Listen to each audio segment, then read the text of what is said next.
Alrighty, good morning. Good morning. Yeah. Good morning. We've been singing a song the past 2 weeks. We'll sing a little bit today, especially next week. We sing Mishanichnas Adar Marbim B'Simcha. Yeah. But what is Simcha? Right? What is happiness, and how do we find it? So first, I want to define the difference between happiness and pleasure. Pleasure is something external. It's a steak. It's a nice. It's music. It's a nice car. It's a sunset. Whatever it is that you like. It's something outside, giving you enjoyment in. Versus happiness, it comes somewhere from inside your core. It comes from the inside out. It is internal. It's inside out. I'm a big fan of a show. It's called A.B.C.D, America's Got Talent. If you are unfamiliar, it's a talent show. And in there's a special part where each judge, when they judge the act, they get to give a golden buzzer. Okay? They get to give a golden buzzer, and that is my favorite really part of the entire show, because it's always very emotional. It's very moving. The person usually starts breaking down in tears of joy, and it's a nice moment. And if you ever saw any of them and you see these people cry, the question is, why are they crying?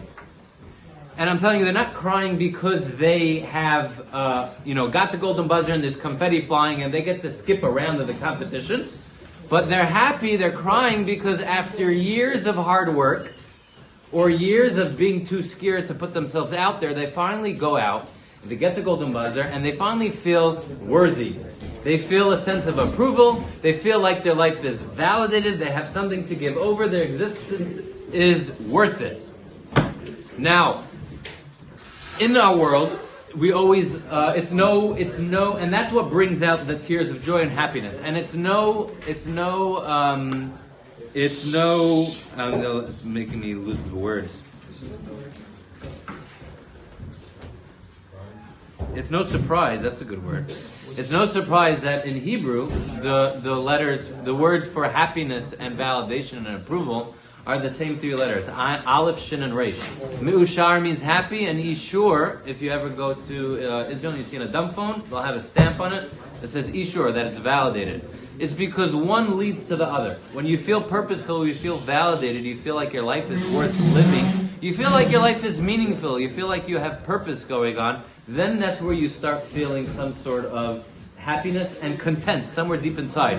And around the world, if you look around the world, some people find it in amassing wealth and then donating a hospital wing when they turn 73 because they realize they can't take it with them. Some people find it in art. Some people find it in family. Some people find it in saving the sea turtles.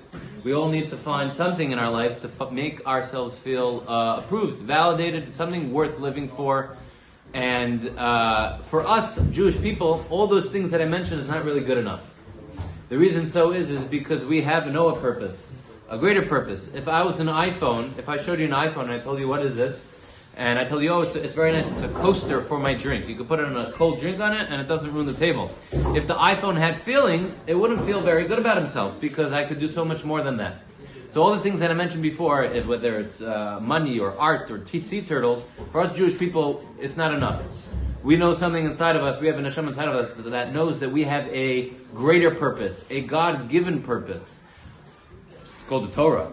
And if we could internalize that just a little bit on Purim or in Adar and recognize that we have something in front of us, the ability to find the greatest form of appreciation for our lives, the greatest form of validation for our lives, and a sense of approval and worthiness, then you could start really feeling that content, that happiness, to knowing that we have a real purpose in this world. And if we could think a little bit of how we can elevate that and connect to it and tap to it, maybe Mirza Hashem and Purim will feel real simcha.